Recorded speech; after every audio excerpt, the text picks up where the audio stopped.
On the 27th of January 1967, 3 American astronauts were sealed inside a spacecraft on a launch pad in Florida, running a routine test, with no rocket fuel anywhere near them. Within about half a minute of the first sign of trouble, all 3 were dead. This is what happened. At the top of that structure sat the Apollo Command Module, the spacecraft that the United States intended would carry astronauts to the moon. On this day, it was not going anywhere. The 3 men inside it were running what was considered a relatively low-risk ground test, a rehearsal, with the spacecraft sealed and running on its own power. But the cabin those 3 men were sealed inside was filled with pure oxygen at a pressure higher than the air outside. And a spacecraft cabin filled with pure pressurized oxygen is one of the most dangerous fire environments that human beings have ever deliberately placed themselves inside. This is post-mortem. We don't sensationalize, we reconstruct. Tonight, the disaster that struck the race to the moon before a single Apollo astronaut had flown, and the chain of decisions, pressures, and accepted risks that turned a routine rehearsal into a fire that killed 3 men in seconds. We are going to walk it the way an investigator walks it. The spacecraft, the atmosphere of pure oxygen, the schedule that pressed on everything, the test, the 30 seconds, the hatch, and the brutal honesty with which a grieving program rebuilt itself. To understand the Apollo 1 fire, you have to understand the pressure the entire program was operating under, because that pressure is woven through every cause of the disaster. In the 1,960 seconds, the United States was engaged in a declared effort to land astronauts on the moon, and to do it within the decade. It was a national commitment made publicly with a deadline attached. It was also a competition, a race against the space program of another nation. That deadline, the end of the decade, shaped everything. It created a relentless, pervasive schedule pressure across the entire enterprise. Every delay was a threat to the goal. Every program that fell behind was a problem. The whole effort was running always against a clock that could not be moved. I want to be fair about this pressure because it was not irrational and it was not malicious. The deadline existed for real national reasons, and the people working under it were not careless people. They were overwhelmingly brilliant, dedicated, and serious. But schedule pressure, this channel has found again and again, is one of the most dangerous forces in any high-hazard enterprise. In the Bhopal episode, it was financial pressure that drove the cuts. In the Chernobyl episode, it was the pressure to complete a delayed test. At Apollo, it was the pressure of a national deadline. The force has many names. Its effect is always the same. It pushes an organization to accept risks. It would not accept if it had time. The spacecraft at the center of the disaster was the Apollo Command Module.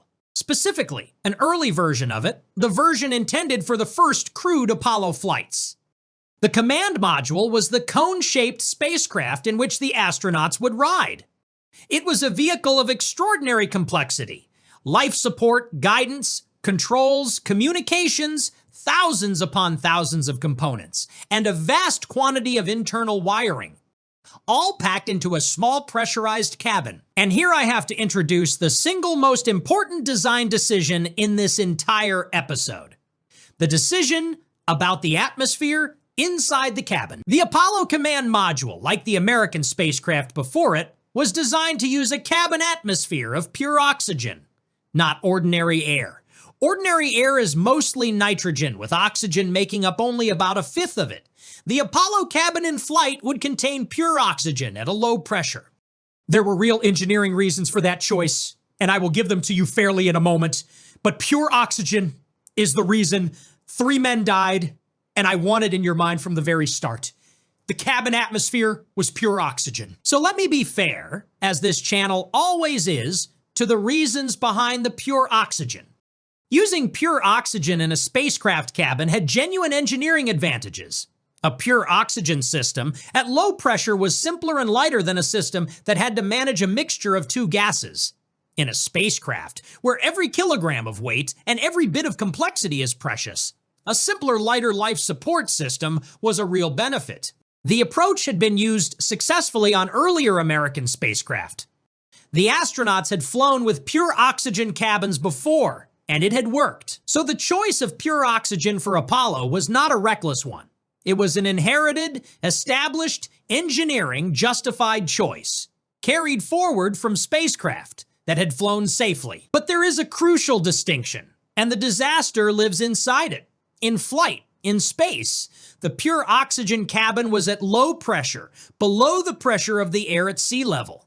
On the ground, however, for a test like the one on the 27th of January, the cabin was filled with pure oxygen at a pressure higher than the atmosphere outside, so that the sealed spacecraft would be pressurized against its surroundings. Pure oxygen is dangerous. Pure oxygen at high pressure is far more dangerous still. And on the day of the disaster, the three men were sealed inside a cabin of pure oxygen at high pressure. The most extreme fire environment the design could produce. I have to stop here and explain carefully what a pure oxygen atmosphere does to fire, because this is the scientific heart of the episode, and without it, nothing else makes sense. Fire is a chemical reaction. Something flammable combines rapidly with oxygen and releases heat and light. In ordinary air, that reaction is, in a sense, restrained, because ordinary air is mostly nitrogen, and the nitrogen does not burn. The nitrogen is effectively a dilutant. It is dead space between the oxygen molecules. It absorbs heat. It slows things down. When you remove the nitrogen and fill a space with pure oxygen, you remove that restraint entirely. Every breath of the atmosphere is now the part that feeds fire. In a pure oxygen atmosphere, materials that would burn slowly in ordinary air burn fast. Materials that would merely smolder in ordinary air burst into flame. Materials that would not catch at all in ordinary air can become flammable. Fire spreads faster, burns hotter, and is far harder to extinguish. And when you raise the pressure of that pure oxygen, when you pack more oxygen molecules into the same space as in the ground test, you intensify every one of those effects. A high-pressure pure oxygen atmosphere is for the purposes of fire. Very nearly the worst environment that can be created. It does not just permit a fire. It accelerates one beyond anything. Our intuition, trained in ordinary air, prepares us to expect. Now, combine that atmosphere with what was inside the cabin. The Apollo Command Module cabin, in the configuration of that January, contained a great deal of flammable material. Spacecraft cabins are not bare metal. They contain the things human beings and machines need. There were materials used for padding, for stowage, for comfort, for the protection of equipment. There were nylon netting and hook and loop fastening material used to secure items in place. Extremely convenient in a spacecraft. And flammable. There were paper and documents, and the checklists the crew worked from. There were the materials of the crew's own equipment. In ordinary air, much of that material was an acceptable, manageable presence. The same material in a high-pressure pure oxygen atmosphere was a cabin lined with fuel. And there was one more element, wiring. The command module contained an enormous quantity of electrical wiring threaded throughout the cabin and in a complex spacecraft built under schedule pressure. The routing and the protection of that wiring was not flawless. A point of electrical fault, a spark, a short, an arc somewhere in that wiring was a credible ignition source. So the cabin assembled the three things fire requires: an atmosphere that was pure oxidizer, an abundance of fuel, and a plausible source of ignition. I want to pause before the test and lay the situation out the way an investigator would, because the picture is the explanation. Three men were to be sealed inside a cabin filled with pure oxygen at high pressure. That cabin contained an abundance of flammable material. It contained extensive wiring with imperfections. That made an electrical fault credible. And it was closed by a hatch. And the nature of that hatch, which I will come to in detail, meant that the men inside could not get out of the spacecraft quickly. Every one of those facts is a whole, in the sense this channel has used in every episode: a pure oxygen atmosphere, a fuel-rich cabin, vulnerable wiring, a hatch that could not open fast, and, beneath all of it, a schedule pressure that had encouraged the program to accept this configuration and to classify the test as relatively safe. The holes were lined up before the 3 astronauts ever climbed into the spacecraft on the 27th of January. The test did not create the danger. The test simply walked 3 men into a danger that the design and the schedule had already assembled. The test being run on the 27th of January 1967 was what is sometimes called a plugs-out test. The purpose of it was to verify that the spacecraft could operate on its own internal power, disconnected from external power supplies, running as it would have to run in flight on its own. The crew would be sealed inside, the cabin would be pressurized with pure oxygen, and the spacecraft would be put through a rehearsal of the countdown. And the test was classified as relatively low risk. The reasoning behind that classification is important to understand. The rocket beneath the spacecraft was not fueled. There was no propellant loaded. The great danger that everyone associated with a rocket, the explosive danger of its fuel, was simply not present that day. So the test was treated as a routine, non-hazardous rehearsal. And because it was treated as non-hazardous, the emergency preparations around it were not what they would have been for a test classified as dangerous. The arrangements for rapidly getting the crew out, for fighting a fire, for emergency response, were not configured for a life-threatening event, because a life-threatening event was not what anyone expected. This is one of the most important and most painful points in the whole disaster. The fire danger of the pure oxygen cabin was not connected, in the program's collective mind, to the classification of the test. Everyone was focused on the absence of rocket fuel. Almost no one was focused on the fact that the cabin itself, sealed and pressurized with pure oxygen, was already a bomb of a different kind. The 3 astronauts who entered the command module that afternoon were Virgil Grissom, Edward White, and Roger Chaffee. Grissom was one of the most experienced astronauts in the program, a veteran of earlier American spaceflight.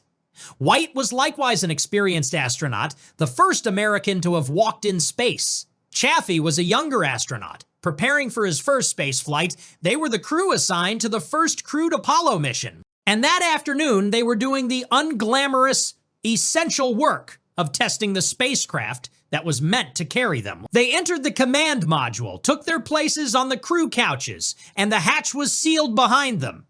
The cabin was pressurized with pure oxygen, and the long routine work of the plugs-out test began. The test did not go smoothly, but the problems were the ordinary problems of a complex rehearsal. There were difficulties with communications, trouble with the radio link between the spacecraft and the control room, frustrating, time-consuming, the kind of glitch that drags a test out. There were holds and delays. The test ran on into the evening. The crew sealed in the cabin, working the problems. It was, until its final minute, an ordinary, tedious, frustrating test. There is something almost unbearable about that. The disaster did not announce itself. It came out of an ordinary evening of routine engineering work. In the early evening, after hours of the test, a fire began inside the Apollo 1 command module. The precise ignition point was investigated intensively afterward, and the investigation concluded that the fire most probably began with an electrical event, an arc or a fault somewhere in the cabin wiring, in a vulnerable location near flammable material in the lower part of the cabin. The exact spark could not be pinpointed with total certainty, but the nature of it, an electrical ignition source in a wiring-rich, fuel-rich, pure oxygen environment, was established. And what happened next happened with the speed that, by now, in this episode, you have been prepared to expect. In the pure, high-pressure oxygen atmosphere, the fire did not start small and grow slowly. It spread through the cabin with terrible speed. The flammable materials in that atmosphere caught and carried the fire almost instantly. Within seconds of the first indication of fire, the cabin was an inferno. The crew, sealed inside, knew at once. A report of fire came from the spacecraft over the troubled communications link, and from that first report to the point at which nothing more could be done was a span of mere seconds. The whole catastrophe from first flame to its end unfolding in roughly half a minute. I am going to handle what happened to the crew with care, the way this channel handles every death, because these 3 men deserve that care, and their families deserve it. Virgil Grissom, Edward White, and Roger Chaffee did not survive the fire. The speed of the fire in the pure oxygen atmosphere, the intensity of it, and the impossibility of escaping the sealed cabin in time meant that the 3 astronauts were killed in the cabin within that span of seconds. I am not going to describe their final moments in detail. The investigation established what happened to them, and it is a matter of record, but the dignity of these men is better served here by the plain fact than by the detail. They died, together sealed inside the spacecraft they had been testing, in a fire that overwhelmed the cabin before anything could be done. The pad crew outside, the technicians and engineers who were part of the test, responded as fast as human beings could. They moved toward the spacecraft into heat and smoke to try to open the hatch and reach the crew. But here the disaster reached its final, cruelest element, the hatch. And the men outside could not get it open in time. To understand why, I have to tell you about how that hatch was built. The hatch of the Apollo 1 command module, the door through which the crew entered and would leave the spacecraft, was, in the design of that early version of the spacecraft, of a type that could not be opened quickly. I want to explain why it was built that way because, as always, the design had reasons, and the reasons were not foolish. The hatch was a multi-piece assembly. It was designed to be sealed securely, and it opened inward into the cabin. And the cabin, during a test like this one, was pressurized to a pressure higher than the atmosphere outside. Consider what that means for an inward opening hatch. The higher pressure inside the cabin pressed the hatch outward against its frame, holding it firmly sealed. To open an inward opening hatch, you have to pull it inward against that pressure. As long as the cabin was pressurized above the outside, the pressure itself was holding the hatch shut. And opening it required first relieving that pressure, and then working the multi-piece assembly. The hatch could not simply be flung open. Opening it was a procedure that, even under good conditions, took a significant time, far longer than the seconds the fire allowed. It was not designed for instant escape. It was designed to be secure. Now bring the hatch together with the fire, and you have the final terrible mechanism of the disaster. When the fire began and the cabin became an inferno, the fire itself raised the pressure inside the sealed cabin still further. A fire in a sealed space produces heat and gas, and the pressure climbs. So at the very moment the crew most desperately needed the hatch open, the fire had increased the cabin pressure, which pressed the inward opening hatch even more firmly against its frame, which made it even harder to open. The emergency, by its own nature, was jamming shut the only way out. The crew inside could not relieve the pressure and work the hatch open in the seconds available. The pad crew outside could not open it from their side in time either. They were fighting heat and smoke and the same pressurized multi-piece assembly. This is the element of the Apollo 1 fire that is, for me, the hardest to sit with. In the Piper Alpha episode, the men who survived were the ones who found a way out in the seconds they had. The crew of Apollo 1 had no such way out. The spacecraft that was meant to carry them safely to the moon had been built, in this early version, with a door that the emergency itself held shut. I want to draw the deeper lesson out of the hatch, because it is a lesson this channel has reached before, from a completely different direction. The Apollo 1 hatch was designed to be secure and security, a hatch that would not come open accidentally, that would hold its seal reliably, is a genuine and important safety goal for a spacecraft. The designers were not pursuing danger, they were pursuing one kind of safety. But they had, in doing so, traded away another kind of safety. The ability to escape fast. They had optimized the hatch for the danger of an accidental opening and against the danger of being unable to get out. And the disaster came through the door they had left undefended. In the Texas City episode, the crew sealed a burning hold using a technique that was correct for an ordinary fire and catastrophic for ammonium nitrate. They defended against the wrong danger. The Apollo 1 hatch is the same shape of error. A safety decision, sensible against one threat. That created a fatal vulnerability to another. Resilient safety. This channel keeps finding means asking not just is this safe against the danger I am thinking about, but what danger am I not thinking about? And what has my solution done to my defenses against that? The deaths of Virgil Grissom, Edward White, and Roger Chaffee struck the space program and the nation with enormous force. These were not anonymous victims. They were astronauts. Among the most admired and most visible people in the country, men whose faces and names the public knew. And they had died not in the dangerous adventure of spaceflight, not on the way to the moon, but on the ground on a launch pad during a test in a fire. There is a particular weight to that. The risk of spaceflight was understood and accepted by everyone, including the astronauts themselves. The astronauts knew their profession was dangerous, but to lose 3 of them to a fire during a routine ground test in a spacecraft that never left the pad was a different and a harder kind of blow. It was a loss that felt, from the first, like a loss that should not have happened. A loss to an accident that careful engineering should have prevented. And it raised, immediately, the gravest possible question for the entire enterprise. The question was whether the United States should or could continue the effort to reach the moon at all.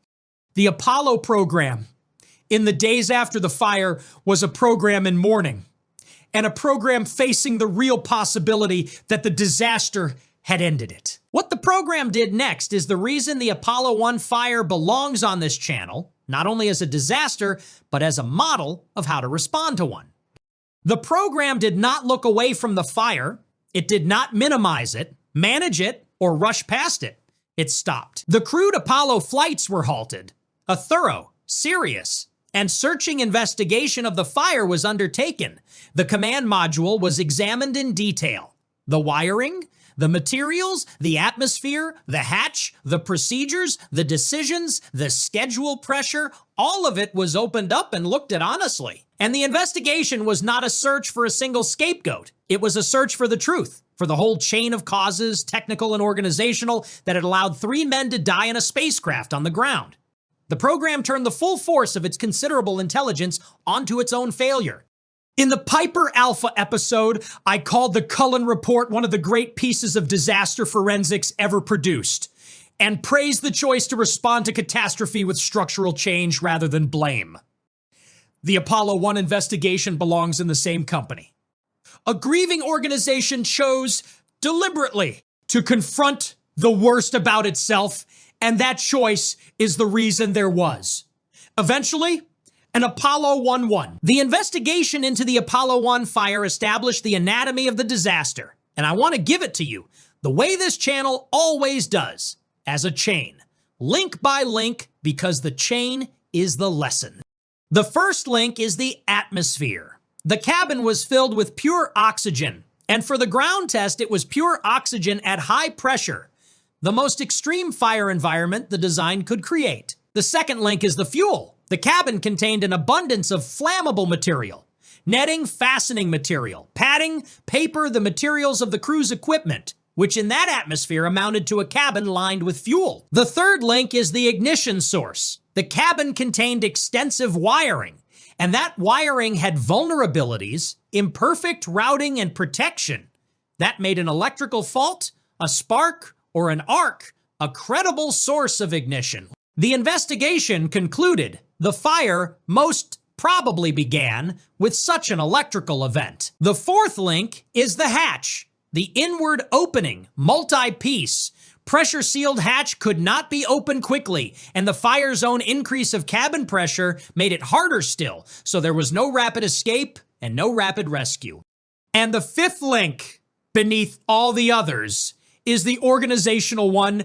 Schedule pressure and an acceptance of risk had allowed this configuration to exist and had led the test to be classified as relatively safe, so that the emergency preparations were not those of a hazardous test. And the fire danger of the pure oxygen cabin was not given the weight it demanded. This is the pattern Post-Mortem returns to, in episode after episode. A catastrophic accident is almost never one mistake, and almost never one villain. It is a long line of small holes. Holes in the atmosphere choice, Holes in the materials, holes in the wiring, holes in the hatch design, holes in the organizational culture and the schedule. Most of the time, those holes do not all line up earlier. Spacecraft had flown with pure oxygen and had not burned. The wiring vulnerabilities had not before found a spark in the wrong place. But on the 27th of January 1967, every hole lined up. The pure high-pressure oxygen, the fuel-rich cabin, the electrical fault, the hatch that could not open, the scheduled pressure that had permitted it all. The path ran open and clear. All the way from a routine ground test to the deaths of 3 astronauts. And I want to name the deepest cause plainly. It was not the spark. Sparks happen in complex machines. The deepest cause was that the spacecraft had been allowed to become a vehicle in which a single ordinary spark could be lethal in seconds. And that this had been allowed because an organization under a deadline had not stepped back, looked at the whole configuration, and seen the fire that was waiting in it. The response of the Apollo program to the fire is one of the most thorough and most successful reconstructions of a high-hazard enterprise that this channel has ever been able to describe. Because the program did not just mourn and did not just investigate, it rebuilt the spacecraft, and it rebuilt itself around what the fire had taught. Consider the changes that followed. The cabin atmosphere for ground testing was changed. The dangerous use of pure oxygen at high pressure on the ground was abandoned in favor of a far safer atmosphere for those ground operations, removing the extreme fire environment. The materials inside the cabin were comprehensively reviewed and changed. Flammable materials were removed or replaced with materials chosen and tested for their resistance to fire. The wiring was redesigned, rerouted, and far better protected against the faults that could start a fire. And the hatch. The hatch was completely redesigned. The new hatch was a unified hatch that opened outward, and it was designed so that it could be opened quickly in seconds by the crew from inside. The door that the emergency had held shut was replaced by a door the emergency could not. Every one of those changes was a direct answer to a link in the chain of the disaster. The fire was not allowed to be merely a tragedy. It was made into a specification for a safer spacecraft. But the changes were not only to the hardware, they were to the culture, and that matters even more. The Apollo 1 fire forced the program to confront the way schedule pressure had shaped its acceptance of risk. The way the deadline had encouraged the classification of a dangerous test as routine. The way the pursuit of the goal had allowed a fire-prone configuration to persist. In the aftermath, the program's relationship with risk changed. There was a renewed, hardened insistence on engineering rigor, on attention to detail, on the willingness to challenge assumptions, on the principle that schedule could not be allowed to override safety. The fire became a permanent reference point inside the program, a thing that was remembered deliberately, precisely so that its lesson would not decay. And here is the outcome that makes this episode, unusually for this channel, a story with something like redemption in it. The reconstruction worked. The Apollo program, having confronted its disaster honestly and rebuilt itself around the lessons, went on. Apollo astronauts flew, and within a few years of the fire, an Apollo crew landed on the moon and returned safely. The 3 men of Apollo 1 did not see it, but the spacecraft that carried later crews to the moon and home was a spacecraft shaped in its atmosphere and its materials and its wiring and its hatch by their deaths. The reconstruction this channel always calls for, the choice to answer catastrophe was structural change. Was. In the case of Apollo, actually made. And it actually succeeded. I want to spend a scene near the end on the deepest lesson of the Apollo 1 fire, the lesson about schedule pressure, because it is the lesson that reaches furthest beyond spaceflight into every high-hazard enterprise this channel examines. The Apollo program was not staffed by careless people. It was staffed by some of the most capable engineers and managers ever assembled for a single purpose. They were not indifferent to safety. They cared about their astronauts deeply and personally. And yet a fire-prone configuration, pure high-pressure oxygen, a fuel-rich cabin, vulnerable wiring, an unopenable hatch was allowed to exist, and a test of that configuration was classified as routine. How? The answer is the deadline. Not because anyone consciously decided to trade an astronaut's life for a schedule. No one did. But because schedule pressure does not work through conscious decisions, it works through 1,000 small inclinations. It inclines an organization to accept the configuration it already has, rather than reopen it. It inclines a review to pass, rather than to dig. It inclines a worry to go unspoken. It inclines a test to be called routine, because calling it hazardous would mean more preparation, more time, more delay. Schedule pressure is dangerous precisely because it never announces itself as a choice to be unsafe. It disguises itself as 1,000 reasonable small local judgments. And the disaster is what happens when all those small judgments made under the clock line up. This channel has met schedule pressure and its cousin, financial pressure, in episode after episode. At Bhopal, financial pressure drove the cuts that hollowed out the plant's defenses. At Chernobyl, the pressure to complete a delayed test pushed a reactor into its most dangerous state. At Texas City, commercial pressure put a misunderstood explosive cargo onto a crowded waterfront. At the Boston molasses flood, commercial pressure built an inadequate tank in a hurry. And at Apollo 1, the pressure of a national deadline allowed a fire-prone spacecraft to be tested as though it were safe. The Enterprise changes.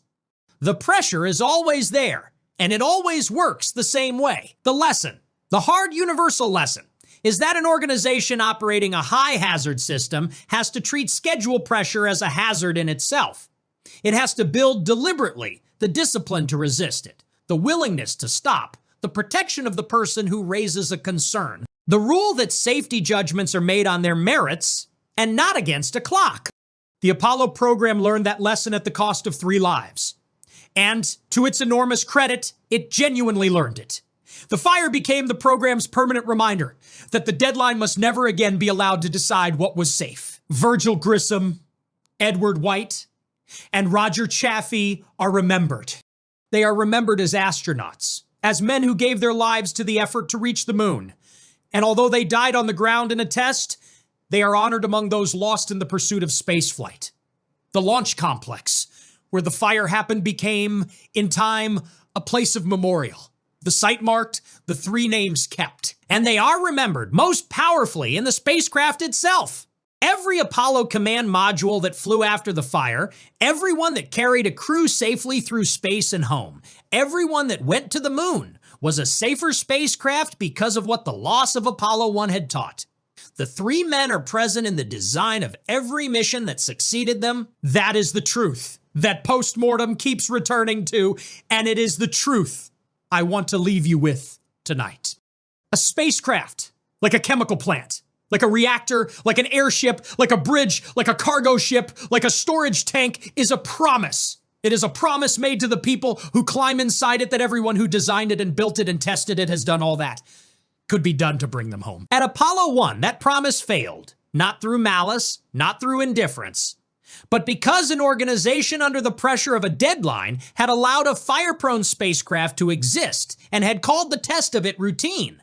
3 men were sealed inside a cabin of pure oxygen, lined with fuel, threaded with vulnerable wiring, closed by a hatch that the fire itself would hold shut. The promise was hollow before they ever climbed in. But here, unusually for this channel, the story does not end in the hollow promise, because the Apollo program did the thing this channel always calls for and so rarely gets to report. It confronted its disaster, honestly. It rebuilt the spacecraft and rebuilt itself around the lessons. And it succeeded. It carried later crews to the moon and back, in a spacecraft made safe by the fire. None of that reconstruction happened because the program, left alone, decided to do better. It happened because 3 astronauts died on a launch pad in Florida, and the program refused to let their deaths be wasted.